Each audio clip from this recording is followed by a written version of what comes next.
hello there. I have Anna Alt with me today. And Anna, let's just start out and tell us a little bit about yourself and your businesses. Well, my name is Anna Alt. I have owned and operated multiple businesses in my life. Right now, I am the co-founder and I do marketing and sales for LSL Finishes. My ex-husband and I started the company about 8 years ago, maybe 9 years ago. Let's see, through the years, Dan and I have owned and operated multiple businesses in the construction world. And I'm the community relations director for Little Black Book Women in Business. It's a female professional organization. It's a lot of times because my job is to be out and about. I am one of the first people that people make contact with Little Black Book. So I answer a lot of questions about Little Black Book. I started my own company helping people with marketing and branding. And I say I help people be a walking billboard for themselves, and that's called AMAC 636. So basically for me, I'm a community partner first, and whatever business or organization that I associate with, people know that they can trust it because I don't put my name on anything that I wouldn't be a part of otherwise. That's awesome. So say your business, the marketing side is AMAX. AMAC, Anna Marie Mm, Advising and Connecting, AMAC oh, okay. 636. Okay. AMAC with the Uh-huh. C. AMAC. I mean, I knew that because I have so when she meets with you, she gives you this little jar of laundry soap, right? Yeah. So the laundry detergent came from years and years ago. My background was in the education realm. So I was a full-time substitute teacher for 5 years, a stay-at-home mom for 7. And then I went back to the education world for about 3 years as a teacher assistant in the special education realm. In that time, Dan and I had family businesses. And when we started LSL Finishes, we knew that we had come off of I never say that we have failed businesses because you learn from anything that you do. But one of the things when we started LSL Finishes, we knew that we needed somebody out and about drumming up business for future. And I started working full time on the family business in January of 2018, and I didn't know anything of marketing and networking. I just started reaching out to people who seemed to have a business sense. And one of the gentlemen that I reached out to was a man named Jake Renfro. And he took me out for about 2 hours, and I just took down all these notes. And the main thing that I took down, or that I took away from it, he had suggested coming up with something that is unique to you, that doesn't necessarily have anything to do with your business, that you can give to clients. And at that time, I really didn't have anything that I thought was, unique, but it was on my brain, and I was doing laundry one night, and I had been making homemade laundry detergent for years. And I thought, oh, I could try that. So I got little containers, filled it up with my laundry detergent, put a little bow on it, put my business card. And the idea was I was going to give them to clients when we would finish a job. But what I realized pretty quickly, when you're in the construction world and you're doing sometimes large jobs that take months, after the job is done, the homeowner is over people coming in and out of their house. So I would show up. I think I only really gave my laundry detergent to one client. I could tell that it was just, I kind of gave it into a cute little basket with multiple other things, not just my laundry detergent. But I realized it wasn't going to really make any difference. And so I had all these jars, and I thought, okay, well, what am I going to do with these? And I started giving them to people that I would do one-to-ones with out in the networking world. And what happened was giving this jar of laundry detergent, explaining why I do it, teaching people how to do it for themselves, giving something that has nothing to do with what you do for a living, that's just unique to you. It became a teaching tool for me. It became a marketing tool for me. And as I would give it to people would end up taking pictures of this jar of laundry detergent. And this is when I was brand new to networking. I didn't know very many people. And what would happen is somebody would take a picture and they'd say, check out this laundry detergent that I got from Anna Alt. And then it would get people to say, well, I want some laundry detergent, or why do you do that? and it got me in front of people that I wouldn't probably normally get it in front of. So that's why I did the laundry detergent. And I go off and, right now I haven't done it for a while. I get in a mood where I want to give everyone laundry detergent, and then I'm like, I'm over it. So, come 6 months from now, I might be giving out laundry detergent all over the county again. Well, it was something that I remembered, and I think that it's actually it was a brilliant idea. So Thank you. um and when I met with Anna for the first time, she is a great one-to-one person. She really wants to see how she can help you, and that's what I walked away from when I met with her. When I met with you, I walked away and I was just like, wow, she really wanted to help me in the networking world. And I really appreciated that about the conversation that we had, because you gave me some really great tips and different things that really have been helpful for me in networking. So I'm thank glad. you. You're welcome. So what have been some of your challenges and successes that you have faced in networking? Like, I know I'm a part of LBB, Women of Business, and I know you do a couple other networking things. So tell us like some of the challenges that you've had and some of the successes that you've had. With networking in particular. Yeah. Well, yeah, I am probably one of the best networkers in St. Charles County. I have perfected networking. I always used to say I eat, drink, and talk for a living, which is what networking is. And my my situation is unique because that is not all I do, because I do work on the business and the back end as well. But not many people can do what I do, in that I can join multiple different organizations, chambers, networking groups that are weekly, organizations that are nonprofits. For me, I could join as many things as possible, and I got really good at knowing my limits. So the things that I do, most people can't join as many things as I can. Uh I am also the kind of person that through the years I've had to learn how to say no. And so, yeah, in the beginning I probably joined more than I should have, but I don't do the coulda, woulda, should have, because everything got me to where I am today. When people do come to me for advice about networking, I always say the bare minimum of what anyone can do, whether they're new to their business, new to the community, like they just moved, or new to whatever organization or business, the bare minimum is to join one large organization like a chamber, or if you're female, Little Black Book Women in Business, and one weekly networking group. So I am able to help people learn from all of my mistakes, the things that I have learned along the way. So when you ask what kind of mistakes, all kinds of mistakes. But the reason why I say those two things are the bare minimum, because you can add things as you go. And I can go into more detail if you want, but I mean, I could, you know me, Amy, I can keep talking. So you might either have to stop me or just let me keep going. You can keep going. I think this is good. Like, not everybody understands networking. And what I'm finding is, people join everything and then they're not working, on the business. And then they're like, I don't understand why I'm not getting business. And I'm like, well, you can't go to everything, you just can't. Well, networking is the best game, but it is a long game. And so if we're taking my theory of the bare minimum of a large organization and a weekly networking group, the under the umbrella of a large organization like a chamber of commerce or Little Black Book, there are multiple different events, multiple different vibes, different times of the month. Years ago, I read that anything new that you do, you need to give it 3 months. In 3 months, I used to say you will see the good, the bad, and the ugly.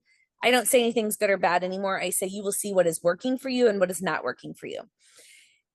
When you join a large organization, go to the calendar for that organization, for that chamber, or for Little Black Book, put every possible thing that is available to you when you join that organization in your personal calendar. That does not mean you're going to go to everything, But if it's in your calendar, you're more likely to do it. So let's take a chamber of commerce. Chambers of commerce are essentially all ran the same. There's a monthly lunch, there's a morning meetup, there's an after hours, ribbon cuttings all over the place. For 3 months, when you decide I'm going to join this chamber, put everything that you can, go to as many things as you can, knowing that if you go to the January lunch, but February your kid is sick and you have to stay home for the February lunch, you're not going to see the people that didn't go in January. Come March, you might see the same people from January, you might see people that you missed in February. That's why it's a long game. It's longer to make those relationships in a large organization that meet monthly, because generally people don't go to everything. Some people religiously go to the chamber lunches, or they religiously go to the after hours because that fits with their vibe. When you make a commitment in that first 3 months to go to everything you possibly can, then you're going to see the different people, you're going to feel the different vibes. And then after 3 months, I always suggest then pick 2 events that mean the most to you in that organization. So let's say it's Little Black Book, and there are 14 chapters or 15 chapters of Little Black Book. In 3 months, you put all of those chapters in your personal calendar. You go to the lunch for Little Black Book. You go to the mix and mingles that guys are invited. For 3 months, you make it a point to go to all of these different coffee and connections in the region. And then after 3 months, you say, you know what? I really love going to the Creve Coeur Olivet chapter. And I really love going to my personal chapter at Wentzville. Those are going to be my 2 events. And then you start developing those stronger relationships.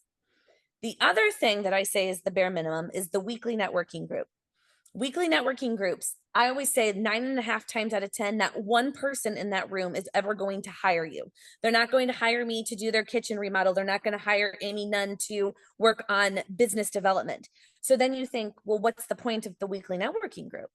The weekly networking group, you see the same people week after week after week. They start to know you intimately. They know that you have kids. They know you're going on vacation. They know that you're going to be out of town next week because you had a death in the family. The people in the weekly networking group, they will probably never hire you, but they are your free marketing, your free sales force. You are the free marketing and free sales force for them because you have people out and about all the time thinking of you. When you go week after week after week and they hear that LSL Finishes is going into design build, and I say it over and over and over again, finally, somebody that I've been seeing for months at a weekly networking group is at Thanksgiving, and their cousin is talking about how they don't even know where to start, but they know that they want to remodel their basement. And then people just will automatically say, oh, I know who you should call. Call Anna Alt with LSL Finishes. It doesn't mean I'm going to get the job, but you are the first person that people think to refer to. That's the point of the weekly networking group. That's really great. And I hope like this podcast is really meant for, young entrepreneurs and people that have been in business a long time, or leaders within the workplace. And I know there's some really great younger entrepreneurs that need that information. They need what you just shared. So thank you for sharing that. So in building, you wrote down something on the questions that I asked about building a brand. Tell me why that was important for you to write down, and then how have you implemented that within your business? I came about that so organically when I first started working with Dan. Or when I decided to resign from education and work full time with Dan on our business. I remember him saying, all right, we're going to give it 3 months, and then we need to see that your ROI is going to kick in. Your rate of what is ROI? Return on investment. Thank you. And I said, okay, 3 months. Well, I learned very quickly what I was doing. There was not going to be numbers that could be calculated. And I remember telling Dan, I know what I'm doing is going to work. It's going to be a long game. And in that first week of me networking, I joined a chamber, I joined a weekly networking group, I joined Little Black Book, and I started getting relationships with people in Little Black Book. And Jeannie Strickland, who is one of the founding members of Little Black Book, she and I became friends. And she's a designer, and she's like, "Oh, you need to get a headshot, and you need to get better business cards." And so she designed business cards for me. And I remember showing Dan, and he said, "Well, half of the card is your face. Like, we're supposed to be talking about LSL finishes." And I said, and maybe this is me like manifesting something that ended up happening. Who would have thought? But I said, "Dan, I am branding myself. And we never know what's going to happen." I said, "We've had other businesses that we have closed." I go, "Who knows if LSL finishes will close? I want people to know me. I want people to trust me." And that took a little bit of convincing on my part, but then Dan got it. And eventually, years later, go figure, we decided to separate and we got divorced. And we didn't really know how that was going to look. But people trusted Anna Alton.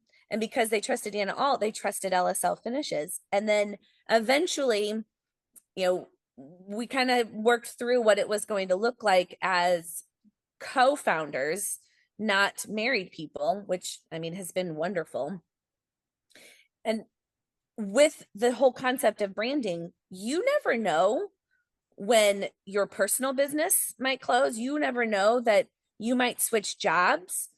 Even not even just switching jobs in the same career. What if I know somebody who was a firefighter, a chief for years, and he's decided to retire from that and go into insurance. Hmm. And he has a brand associated with who he is, not that he was just a firefighter, because now he can go into a totally different field. People want to do business with the person. And so your brand, your personal brand is way more important than whatever business or organization you're with. People want to do business with you. Does that make sense? Totally makes sense. And I totally agree with that. Um, it's interesting that we want to build a brand for our business, and you should. I think that it's still important to do that, but people aren't going to trust your business. They're going to trust the person that they're meeting with. They're going to be trusting the person that's going to be doing the work, those types of things. So I totally agree with that statement.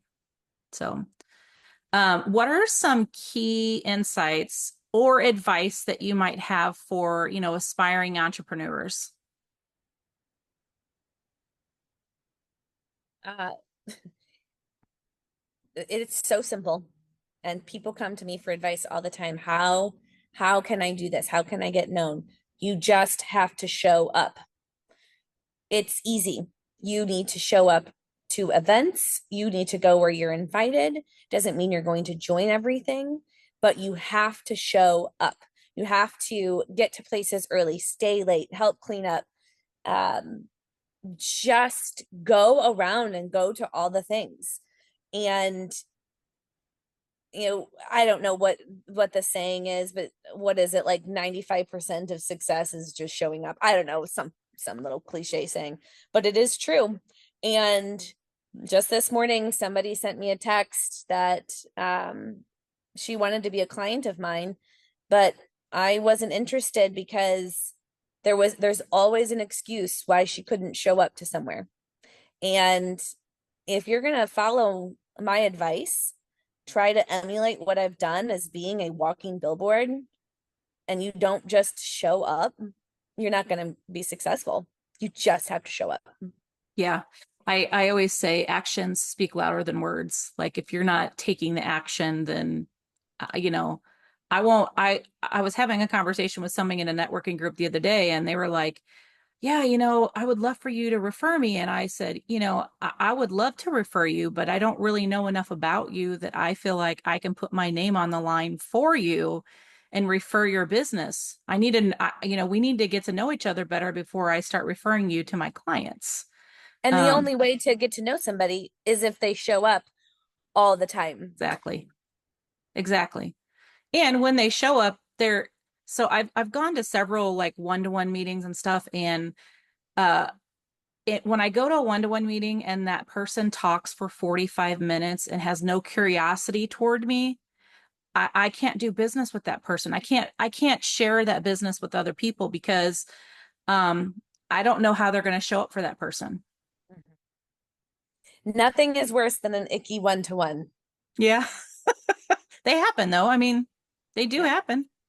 they do. Um, who is someone that inspired you and why?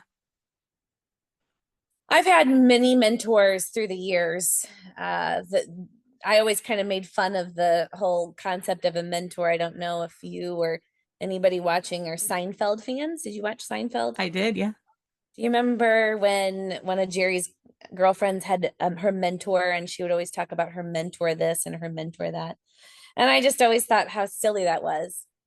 But when I went back into the teaching world after being a stay-at-home mom for 7 years, I didn't know it at the time, but Susan Miller became a mentor of mine. She was the first person in my life that really kind of gave me some tough, constructive criticism. And at first, I thought she was being mean. And then I realized, no, she's trying to help me to succeed. So I always give her credit as a mentor. And then when I got out of the teaching world into the whole business and networking world, Angel Magasano, she is the woman that founded Little Black Book. She was a true mentor, still is to this day. But then she introduced me to Shanna Palins. And Shanna became my, major mentor in that we had a lot of things in common. Did business, she did business with her husband. They had a family business. Two kids, boy and a girl, similar personalities. She really became my mentor in those early years of me networking. And then my ex-husband has always been a mentor of mine. We mentor each other. And then now my person, John Dawson, he and I were friends first in the networking world, and he was one of the few people that really understood what I was doing in the networking world. He, I would say, is one of the best networkers. Um, and because we both did it this in a similar way, he has been able to mentor me in recent past that I'm in a different place than I ever have been. So yeah, that's my laundry list of mentors. So what do you say to the entrepreneur that is struggling with the home work balance? Like, because you network a lot, you have children and you help run a business and you have another business that you do. So what's your advice for someone that is struggling for that work-life balance? I'm probably not the best person to ask because I the lines between my work and life are very blurred. I've made it that way on purpose. I like that when I am with my friends, I'm also working because they're people that can refer me and do refer me. Some of my dearest friends now I've have because of the networking world. I like to surround myself with people that know when I'm looking at my phone at dinner, it's not that I'm just scrolling on Facebook, and I might even be on Facebook or social media, but it's because I'm answering somebody that has referred me to some kind of remodel. The cliche saying of setting boundaries is always important. If you are talking about a work-life balance, but if you're doing something that brings you joy, it's not really work. So, I mean, I'm considering this work right now, and I'm enjoying it, Yeah, you it's know. fun. So I got to meet one of I think your oldest son, maybe. He came to a networking group with Dan. I love that you guys do that. I think that's great to expose kids to something outside of just the 9 to 5, type of thing that they're getting involved with business. Now, do you guys do that with your kids all the time, or is that like, We homeschooled for 3 years during all of the COVID hoopla because my background was in education. I always wanted to homeschool my kids, but we just didn't, think it was something necessary. So mhm, when we homeschooled for 3 years, they went to all kinds of different events with us. And Dan and I both are entrepreneurs. Dan's wife, John, entrepreneurs. The four adults around them, the most, do not have typical 9 to 5 jobs. And they're surrounded with people who don't have typical 9 to 5 jobs. So, yeah, we do that on purpose because we want them to have choices with what they want to do when they grow up. And it's not what you know, it's who you know. I believe that wholeheartedly. And so we take our kids everywhere, within reason, of course, um, because we just want them to meet as many people as possible. I don't ever knock 9 to 5 jobs. Sometimes I think, man, it would be really nice to know where I'm going all the time, every single day. So yeah, for us, we do that on purpose, but during COVID time, I used it as homeschool hours. So it was actually just kind of easy to yeah, bring them places. I love that. My boys, we homeschool our boys, and we have high school students. And this year, I have both of them taking a small business class. Like, what does it mean to run a small business? They may not go into it; they might do something different, but at least they have the knowledge and they have the idea of what can happen outside of just working a 9 to 5 job. So I love that. I love the exposure of all of that. I think it's great. Well, do you have any last words of wisdom or anything that you want to share in that space of like, hey, you want to build your business, this is what you've got to do. I mean, I think that I've given pretty much my top 5 things already. You got to show up. You've got to not sell. I used to say that I'm a terrible salesperson because I don't sell. Well, turns out I'm the best salesperson because nobody wants to be sold to. Yes. And whatever the product or service or nonprofit you're with, nobody cares how you pay your bills. They just won't. If you have a heating and cooling company, they're only going to care when it's 95 degrees and their air conditioner is out.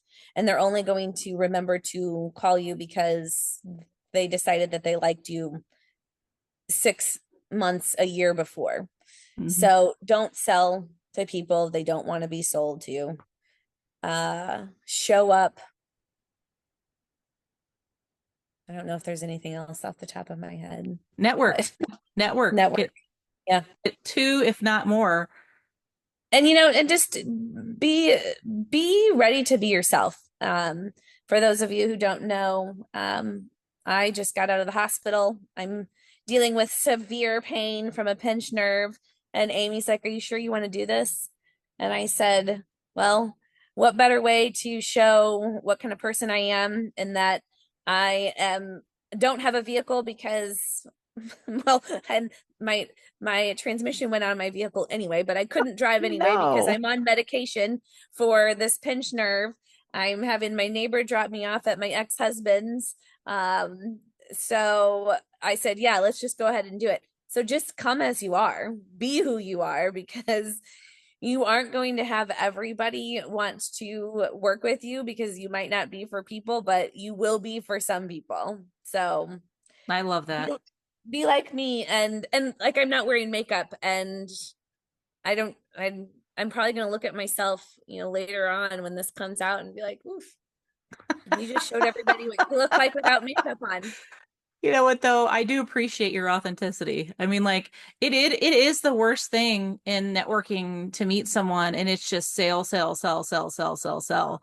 And I just want to be like, ugh, I'm done. Yeah. That's the icky one-to-ones.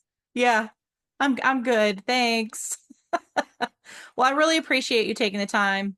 And I do hope that you get feeling better. I feel so terrible for you because I know it's been a week or two, a week, 2 weeks. 2 weeks. of me in 10 out of 10 pain, but I'm very stubborn. Don't be like me, guys, and be stubborn. I'm very stubborn. So if someone wanted to get in touch with you, whether it was for networking, whether it was for LSL finishes or the marketing piece, like how do they get in touch with you? Well, I always tell people my phone number is plastered all over this county. They can call me and text me. You can, I'm assuming you'll put my Yep. information at some point. Yep. Um, you can email me if you want to be more professional. I'm an HR nightmare, so I probably won't be very good at emailing, but I mean, I will respond. You can call, text, email, whatever. Okay. Because I'm part of LWB, I want to just give a quick, let you do like a little quick shout out for any women in the area that want to get connected to a group of women that are for women and that want to help women build businesses. Sure. So, like I said earlier, I've been with Little Black Book. That was the second or third thing that I joined. I will never not be a member of Little Black Book. In my time of, going through a divorce and needing a W-2 job, I am very thankful that I had a job with Little Black Book. Now I'm as just a director, and I'm also a member. Most of my dearest friends that I spend time with, I have met through Little Black Book. It is a safe space that women can um, help one another. I think Angel always says if we all run in the same direction, who knows what, I don't know. I don't know what she says. But basically run in the same direction and you help each other. Um, I I would love anybody that wants to talk about Little Black Book. I'm pretty good at saying, here's what I think you should do. There's multiple chapters that you can join wherever you vibe best with. So is that good enough? Yeah, Do you want what's the website that they could go to as well? womenoflbb.com? Awesome. Well, again, thank you so much for being on, and I'll look forward to seeing you the next time I see you. All right. Thanks, Amy.